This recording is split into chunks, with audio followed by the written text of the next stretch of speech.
गांव के उस पुराने हवेली जैसे घर में हर शाम एक अजीब सी खामोशी उतर आती थी। बड़े भाई राघव शहर में नौकरी करते थे और महीनों घर नहीं आ पाते थे। घर में उनकी पत्नी सिया और छोटा भाई अमन रहते थे। सिया एक शांत, समझदार और बेहद खूबसूरत महिला थी। उसकी आंखों में हमेशा कुछ अनकहा सा दर्द छुपा रहता था। शादी के बाद उसने बहुत सपने देखे थे, लेकिन राघव की नौकरी ने उन सपनों को अधूरा ही छोड़ दिया। अमन, जो अभी कॉलेज खत्म करके घर पर ही था, अपने भाई का बहुत सम्मान करता था, लेकिन धीरे धीरे उसने महसूस किया कि भाभी की मुस्कान अब पहले जैसी नहीं रही। एक शाम जब सूरज ढल रहा था और आसमान हल्के नारंगी रंग में रंगा था, सिया आंगन में बैठी चुपचाप चाय पी रही थी। अमन ने पास आकर कहा, भाभी, आप हमेशा इतनी खामोश क्यों रहती हो? सिया ने हल्की सी मुस्कान दी। कुछ बातें बोलने से नहीं, बस महसूस करने से समझ आती हैं, अमन। उस दिन के बाद अमन ने ठान लिया कि वो भाभी को फिर से मुस्कुराना सिखाएगा। दिन बीतने लगे। कभी दोनों साथ में खाना बनाते, कभी छत पर बैठकर देर रात तक बातें करते। अमन की मासूमियत और सिया की गहराई धीरे धीरे एक अनकहे रिश्ते में बदलने लगी। एक रात बारिश हो रही थी, बिजली चली गई थी और पूरे घर में अंधेरा था। सिया मोमबत्ती जलाने गई, लेकिन हवा के झोंकों से वो बार बार बुझ जाती। अमन ने पास आकर उसका हाथ पकड़ लिया। रुकिए, मैं पकड़ता हूँ। उस पल दोनों के बीच कुछ अजीब सा महसूस हुआ। सिया ने तुरंत हाथ छुड़ाया, लेकिन दिल की धड़कन तेज हो गई। वो खुद भी नहीं समझ पा रही थी कि ये क्या हो रहा है। अगले कुछ दिनों तक दोनों के बीच हल्की सी दूरी आ गई, लेकिन वो दूरी भी उनके दिलों के बीच बढ़ती नजदीकियों को नहीं रोक पाई। एक दिन सिया छत पर कपड़े सुखा रही थी। हवा तेज चल रही थी और उसका दुपट्टा उड़कर अमन के चेहरे से टकराया। अमन ने उसे पकड़ लिया। दोनों की नजरें मिली। कुछ पल के लिए वक्त जैसे रुक गया। भाभी, अमन की आवाज धीमी थी।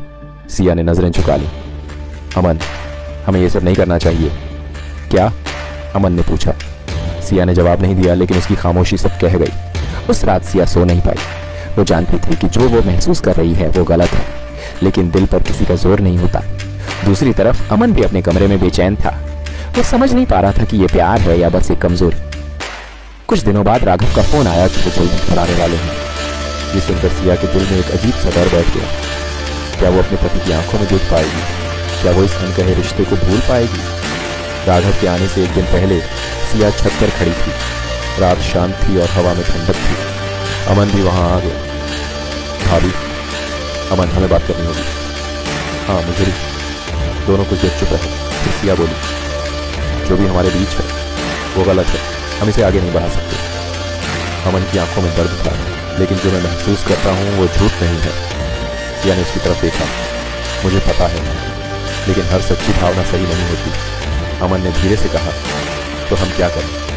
सिया ने गहरी सांस ली। हम इसे यहीं खत्म करेंगे और हमेशा के लिए भूल जाएंगे। अगले दिन राघव घर आ गया।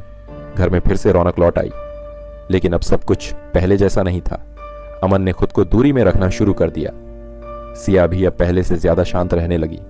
दोनों जानते थे कि उन्होंने सही फैसला लिया है, लेकिन दिल के किसी कोने में वो अधूरी कहानी हमेशा जिंदा रहेगी। एक शाम जब राघव और सिया साथ बैठे थे, सिया ने पहली बार अपने दिल की बात कही। तुम इतने दूर क्यों रहते हो राघव? राघव ने उसका हाथ पकड़ा। तुम्हारे लिए ही तो मेहनत कर रहा हूं। सिया की आंखों में आंसू आ गए। मुझे सिर्फ तुम्हारा साथ चाहिए। उस दिन के बाद राघव ने कोशिश की कि वो ज्यादा समय घर पर बिताए। अमन ने भी शहर जाकर नौकरी करने का फैसला किया। जाते वक्त उसने सिया से कहा, भाभी, आप हमेशा खुश रहना। सिया ने मुस्कुराकर कहा, तुम भी, और जो हुआ उसे भूल जाना। अमन ने हल्की मुस्कान दी।